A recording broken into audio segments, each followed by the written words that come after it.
All right, so I'm just going to start. You can follow along, and you just have to watch the video or something, I guess, if you don't have the software. So we finished up at this point where we have the model in Sketchfab, and we could tweak most of the PBR, but we didn't have stuff like occlusion maps, and we didn't have stuff like normal maps or anything like that. So it was pure like texture only is what we had. So today I'm going to show you a way to make those other maps using this software called Bitmap2Material. There's a bunch of different other types you can use. There's one that's free called Crazy Bump. It's not as easy to use, but it's pretty good. There's a few around there. Like if you like Google how to generate PBR materials, PBR textures even, sorry, or materials may work better.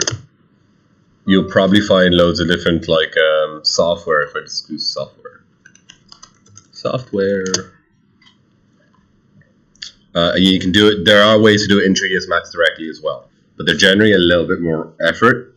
So the Crazy Bump one and this one that comes with the algorithmic student license that you'll get for 1 year. This works pretty well.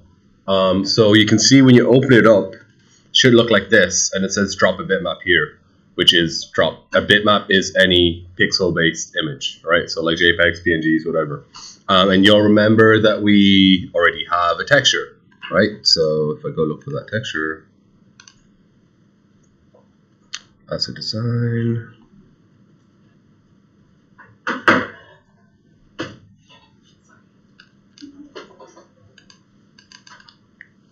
And the staff texture was this here.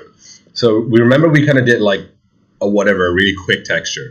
And again, if you're not happy with this, you can go in and edit it as long as the parts that you want to be taking parts of the UV are in the same location. So this is what it looks like.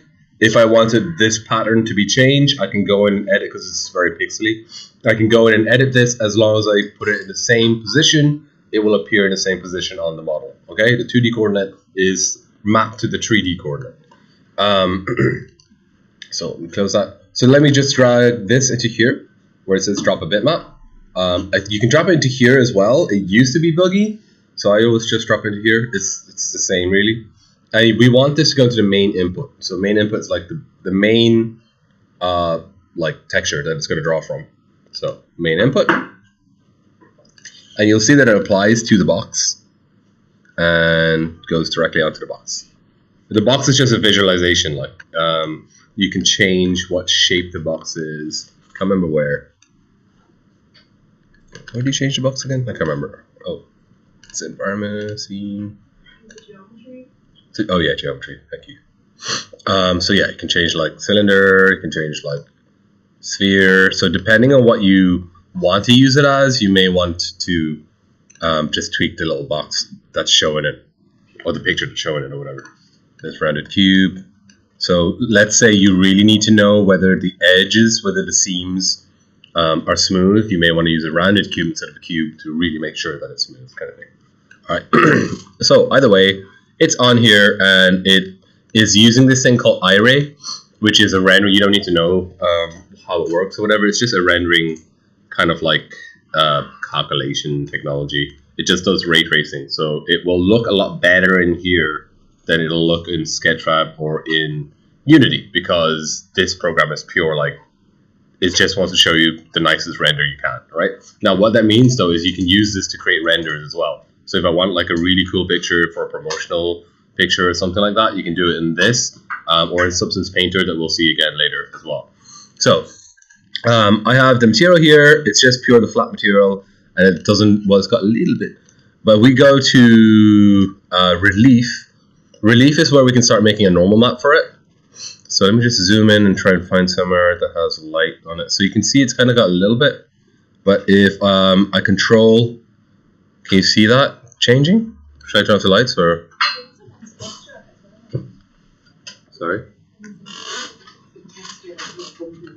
Yeah, we're trying to use that texture that we have. So remember that we, at the very start, the first class, I took that picture and converted it to black and white. and I told Unity to reconvert it. This is basically what this program is doing, except it'll output a normal map for us. It'll output the red and blue one straight away, because SketchUp can't do that. So if I put it black and white into SketchUp, it'll just see it as black and white. It won't be able to convert it. I mean, a lot of programs are not able. Unity is able, and this is able to like convert it automatically, so you get a red and blue one. And then the high frequencies are here, and high frequencies you can see like it makes like little tiny Sharpie bits. So like everywhere that's high, so like the kind of thinner, lighter bits will get pushed up. I'm not sure if you can see over here is probably the most obvious. If I drop down the low frequencies, oh wow, okay. So like that's really pushing the low frequencies, and then there's the mid frequencies. So you basically can just like play with these sliders to control how relatively how strong the intensities are. And then there is also the normal intensity, which is if I bop that up to the top, it just makes it super intense. Now you generally don't want to go too far, and that's like the most common basic mistake most people do, is they kind of make it look really craggly and really, really detailed, which doesn't really work. It looks too unreal. Like you kind of want something that's a little bit subtle. Like just think about if you saw it in real life, would it actually be that scratched? Probably not. Like that looks like it's thousands of years old. So I'll probably put the intensity something like this. That probably works. So you can see like even the little the carves have been pushed in. I don't know if you can see that. The light's reacting to them. They've been kind of dipped in as if they're carved in. And then the final thing here is relief pinch, and that's just how sharp. It's like smoothness for a normal map. So like how sharp are the pinches for the dips and for the troughs and all. So that's fine. That's relief. So that'll give you a normal map. Job done. We also have a bunch of other ones here. So we can do roughness, and this one is a bit complicated. So the roughness global value just controls, you see if I drag it all the way down, it's super shiny. And if I drag it all the way up, it's super matte. So it doesn't really reflect light that much. So you kind of want it to control to what you think it should look like. I think mine should be somewhere around here. And realize that the more shiny it is, the more the normal map shows up. And again, it's very common for people to like make it super shiny because the normal map shows up super well, and it may not actually look that good. What's confusing about this is a global roughness maps. So this affects everything, which can be a bit annoying. Let's say I want this part not to be smooth. I can't really do that from here. There is stuff you can do with these sliders to control like how much is affected here and there. Like there's one roughness from color thing, and you can select colors and say this color should be this roughness and that color, but it's not the best. And this is why I'm showing you this. This is like a quick and easy, dirty way. The best way to do it is we're going to use that Substance Painter program, and you can define exact areas like this one be very rough, this one be very smooth, or whatever it is. In this one, you kind of have a global one across the whole texture. You can do some small color value tweaks and stuff, but it's not really that perfectly defined. Does that make sense? But it's useful for a really quick thing. So I've got that roughness class. That's probably too shiny. And then Metallicity, same thing, exactly the same thing. There is a global Metallicity. So if I drag that up to the top, that's super metallic and also super unrealistic and doesn't look good. So same kind of thing. Often people put too much into it. This metallic dirt is kind of a way to, you know, when you have a metal thing that's been left for a while and has a little bit of dust on it, that's kind of what it's simulating. So there, and then again, you can kind of select it by color, which is not great because we kind of want to select it by area. We can do that with the other program, and this one you can't. This is a really quick and easy way of doing it. This is a quick and dirty way of getting like something. Ambient occlusion is interesting. So there's two types of ambient occlusion. One is called a baked ambient occlusion, and what that is if I have a sphere here and it's sitting on top of a cube, right? By default, Unity will have like a shadow, sure, or like any rendering program. If I shine a light from it, it'll have a shadow, and that's fine, right? That works okay. What ambient occlusion does is it kind of makes like another little dark little shadow here, because every time you see something in contact with each other, like literally just do that with your hand, and you can see along the edge of where your hands meet each other, there's like a tiny little shadow. There's not only the light pushing the whole shadow of your hand, but where the contact point is, it's like a little soft, small, almost like an outline of a shadow, right? And that's ambient occlusion. So you can bake it in a map from the models, but we can also do a crappy version here, which will only work on the little tiny dips that you have that's made from the normal map. Because again, this program does not know what your model looks like. So it can't do an ambient occlusion that actually fits your model correctly. There are programs which will, and we will look at those. But for now, let's just do the ambient occlusion. Again, same thing as, I don't know if you can see that working. Like if I put up the low frequencies, it's like everywhere that's kind of dark, it's putting a lot of shadow onto it. Can you see that? That's nothing at all. That's a lot of shadow. And I probably want some highs, and I probably don't want the lows to be that low. Somewhere around. You just want a little hint of shadow. So again, subtlety kind of trumps looking super, super dark or whatever. And then we can sharpen it and we can denoise it, but most of that doesn't really do that much. The levels kind of controls how dark it is. So like the more I push up the levels, that's way super dark and a bit OP. But it allows me to kind of tweak a little bit. And you'll see that it updates in real time as you're doing it. So kind of, yeah, that's pretty okay. I'm going to leave the grunge because it doesn't really, like it can, actually don't know if it works. No, you need a grunge input, so I'm going to leave that. And the rest is fine. So what we have at the end of it though, we have this thing called outputs. And the outputs are, we've played with this and messed with this, and we got like, hey, we got a material that is, that has all the channels that we were messing with. So it has a normal map channel, has a roughness, has a metallic channel, and we can tell it which ones we actually wanted to output.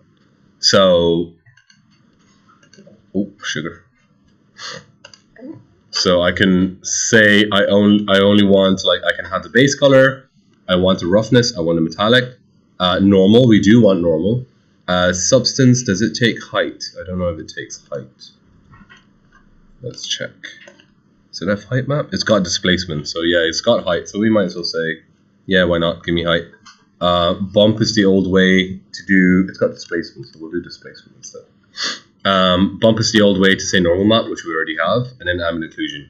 So then once we have this, we didn't do any emissive, and we didn't do any opacity. But once we have this, we can export these, and they'll just come out as textures. So export as bitmap. And it's gonna tell me, which ones do I want to export?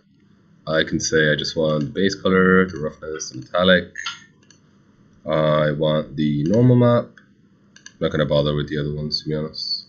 Ambient occlusion. And I can export it to somewhere, folder. Am I going too fast? Is that okay? Let me know if I'm pushing a bit too fast. Sorry. Oh dear. Cool. So new folder Bitmap2Material. And export, and that will export each of those. Oh, feck it. Okay, I've exported as targets, which are fine. They're just a really big, lossless quality kind of image. I prefer using PNGs. It really doesn't make a huge difference. And that's here, format to PNG. And export. Close. And I should be able to see that in my asset design folder. Cool. And you can see, like, let me get rid of the target ones. So you can see each map has been uploaded individually. That's the occlusion map. And the occlusion map, the way that works, everywhere that's dark will be dark. Everywhere that's light will be left alone. So everywhere that's dark kind of gets a bit more shadowy. That's the normal color.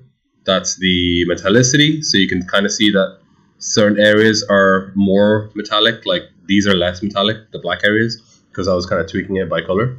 And that's the normal map, and you can already kind of see how it pushes up, but it's not the most accurate. Like it's because it just takes the color picture, turns it to black and white, and then converts that to a normal map. So the same way as doing the Unity version, it's not the most accurate one, but it works well enough. And then this is roughness. So all the little layers inside are going to be shiny, everything else is like kind of a little bit rough. Cool. And these slot in directly into the materials. So I already have base color already in, but if I do metalness, let me just import all of them. Asset design and material. Just import every. I don't need the base color. I already have that. Boop. Okay, so that was metalness. I just need to look for the metalness. Where is it? Okay, that's fine. So metalness. Is it already using it? Oh, it is. Nice. And then roughness. I should have a roughness map there. There we go. I don't know if you saw that change. Kind of just did a little tweaky. And now the maximum value is only the maximum value that's in my map. Okay, so because my map isn't that rough, even the maximum value isn't that rough on this. I'm going to turn off subsurface so we can see this a bit better. Okay, and then the ambient occlusion, turn that on first. Add the ambient occlusion.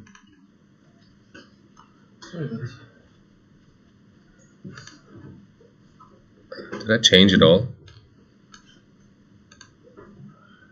Barely did anything. I probably went too subtle. But that's okay because it's still open. I can go back and tweak it. Oh no, you can see a bit. Changes a tiny bit. It's like almost nothing. And then where's my normal map? So normal map.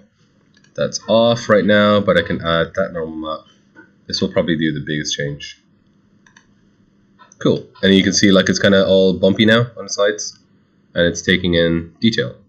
So it's getting a bit closer to PBR material. So before it didn't look, it was just flat texture, but now it has a bit more depth to it, and that's PBR. Okay, because it uses all these textures to do that.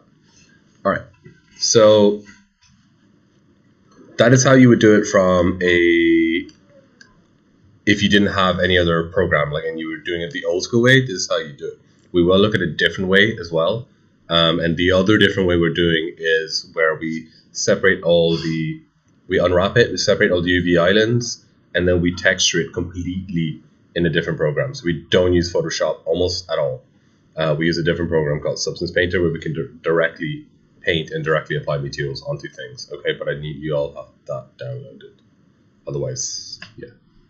So when you're done, you just save that and then you're done. Do y'all, those of you who have it, do you want to just really quickly try and get Bitmap2Material working? Try and get this kind of thing on. And remember, as I showed you, this looks super, like it looks very visible here, but it's not showing up that much in Substance. And it's a very common thing. Like it looks a lot better in this program than it does in Unity or in Substance. It's just the different kind of rendering engines they use. Yeah, what rendering engine do I want? Because I've got an option for Direct 3D or SSE. Direct 3D.